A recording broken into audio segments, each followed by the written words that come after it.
Une fois la requête déposée auprès du greffe de la juridiction administrative, s'ouvre une première phase, celle de l'instruction.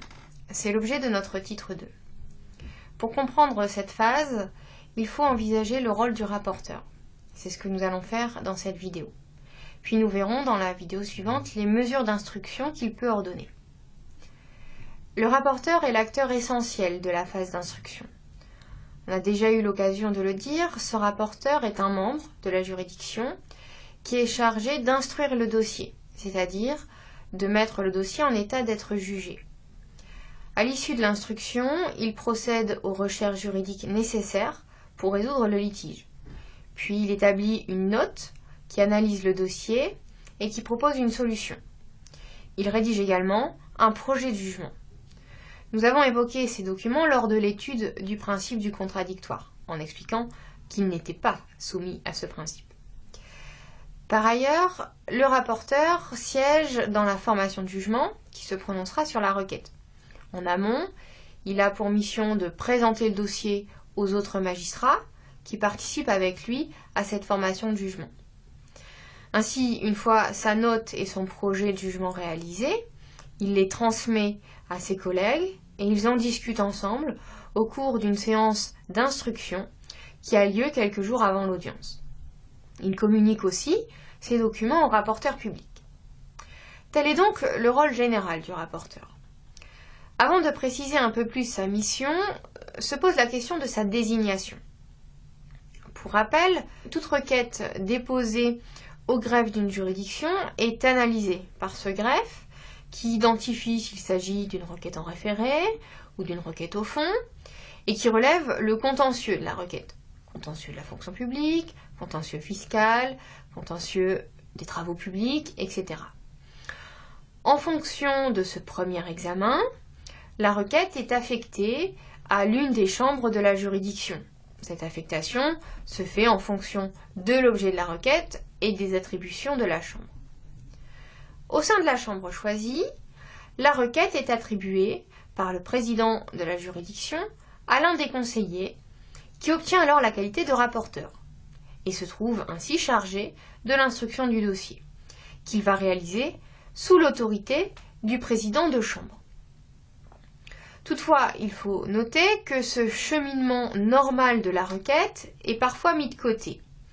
En effet, l'article R 611-8 prévoit une dispense d'instruction lorsqu'il apparaît, au vu de la requête, que la solution de l'affaire est d'ores et déjà certaine. Dans ce cas, l'affaire est directement inscrite à l'audience, à moins qu'elle ne donne lieu à un rejet immédiat par ordonnance dans le cadre de la procédure de tri. En dehors de ces cas particuliers, le dossier fait donc l'objet normalement d'une instruction menée par le rapporteur. L'ampleur de sa mission est étroitement liée au caractère inquisitoire de la procédure. Il doit assurer les échanges entre les parties et participer à la recherche de la vérité. C'est ce que nous allons voir en 2 points. Premier paragraphe, assurer les échanges entre les parties. Une procédure est inquisitoire ou inquisitoriale lorsque le procès est placé sous la direction du juge. Elle s'oppose à la procédure accusatoire qui correspond à celle où le procès reste entre les mains des parties. Ainsi, le rôle du juge est beaucoup plus grand dans une procédure inquisitoire. Il a même un rôle central puisque tous les échanges entre les parties passent par lui, et ce, dès le début de la procédure. En effet, le mécanisme d'assignation qui caractérise la procédure civile et qui consiste pour le demandeur à faire délivrer par un huissier une convocation de justice au défendeur n'existe pas en contentieux administratif. Au contraire, une fois que le requérant a déposé sa requête devant une juridiction administrative, il n'a plus rien à faire. C'est le juge, chargé de l'instruction, le rapporteur donc, qui la notifie au défendeur. Il en va de même pour le mémoire en défense, produit par le défendeur. Ce dernier l'envoie à la juridiction, qui se charge de le transmettre au requérant. Pour les productions supplémentaires des parties, on a déjà vu que le rapporteur ne doit les communiquer que si elles contiennent un élément nouveau, article R 611-1 du Code. Et pour celles provenant des intervenants, il doit apprécier l'utilité de les verser au débat contradictoire, article R 632-1. Le rapporteur doit donc prendre connaissance de l'ensemble de ces écritures pour déterminer s'il y a lieu de les communiquer aux parties. C'est le rapporteur également qui fixe les délais dont disposent les parties pour produire leurs écritures, article R 611-10 du Code. Pour rappel également, en cas d'irrecevabilité de la requête, le rapporteur doit inviter le requérant dans les cas où la régularisation est possible. C'est à lui également que revient la tâche de déchiffrer la requête et de la rendre juridiquement compréhensible lorsqu'elle n'a pas été déposée par un avocat. Bref, c'est le rapporteur qui dépouille la requête, puis dirige les débats. L'exercice de cette mission du rapporteur est relativement long, compte tenu des délais de réponse laissés aux parties.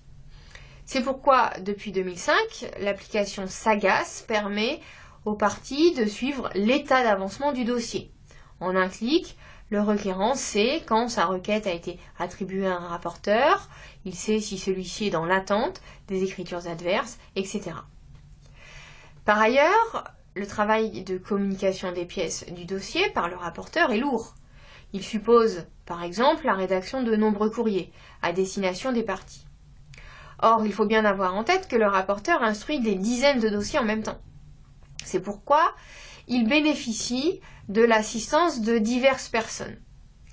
Les juridictions administratives emploient en effet des assistants de justice ou encore des stagiaires qui apportent une aide précieuse aux magistrats rapporteurs. Les greffiers apportent également leur concours au rapporteur pour accomplir sa mission. Ce n'est toutefois que depuis le décret du 2 novembre 2016 que cette assistante par les greffiers est inscrite dans le Code. Ainsi, l'article R 226-1 énonce désormais que les greffiers assistent le magistrat chargé de l'instruction dans la conduite de celle-ci. Mais cet article va même plus loin en conférant aux greffiers un pouvoir de proposition. Ainsi, ils peuvent proposer au rapporteur toute mesure utile pour la mise en état des dossiers. Car en effet, l'instruction par le rapporteur ne se limite pas à procéder à l'échange des pièces entre les parties. Elle consiste aussi à rechercher la vérité. C'est l'objet du deuxième paragraphe. Grand 2, participer à la recherche de la vérité. La mise en état du dossier par le rapporteur concerne également le fond du litige. En effet, le rapporteur est investi d'un rôle actif dans la recherche de la vérité. Autrement dit, il ne s'en tient pas aux éléments fournis par les parties. Dans un arrêt d'assemblée du 30 octobre 2009, Madame Perreux, le Conseil d'État rappelle que, de manière générale, il appartient au juge administratif, dans la conduite de la procédure inquisitoire, de demander aux parties de lui fournir tous les éléments d'appréciation de nature à établir sa conviction. Il en ressort que le rapporteur a le pouvoir de prendre des initiatives procédurales pour compléter le dossier.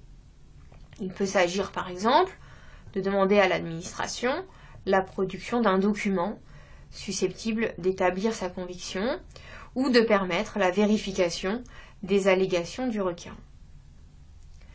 Cette caractéristique de la procédure administrative contentieuse s'explique notamment par le déséquilibre qui existe entre les parties.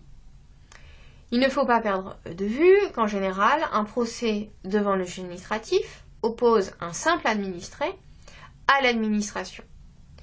Le rôle actif du juge permet donc de réduire ce fossé entre les parties. En effet, si la charge de la preuve pèse en principe sur le demandeur, c'est-à-dire donc sur l'administré, l'intervention du rapporteur va avoir pour effet de diminuer les exigences qui pèsent sur le requérant. Dans le cadre du recours pour excès de pouvoir, par exemple, la jurisprudence a précisé le rôle des parties et du juge.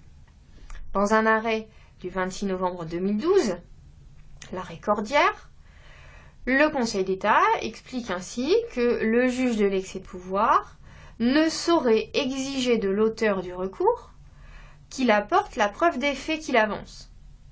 Le juge doit au contraire se contenter des allégations suffisamment étayées du requérant et mettre en œuvre ses pouvoirs généraux d'instruction des requêtes pour vérifier ces allégations. Par exemple, lorsqu'un fonctionnaire conteste le refus qui a été opposé par l'administration à sa demande de réintégration.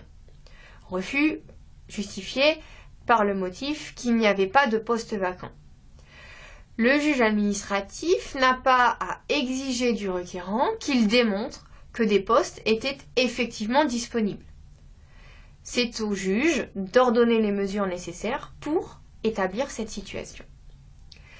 Plus largement, le Conseil d'État a rappelé dans un arrêt du 1er octobre 2014, l'arrêt Erden, qu'il appartient au juge administratif, dans l'exercice de ses pouvoirs généraux de direction de la procédure, d'ordonner toutes les mesures d'instruction qu'il estime nécessaires à la solution du litige, et notamment de requérir des parties, ainsi éventuellement des tiers, en particulier des administrations compétentes, la communication de documents qui lui permettent de vérifier les allégations des requérants.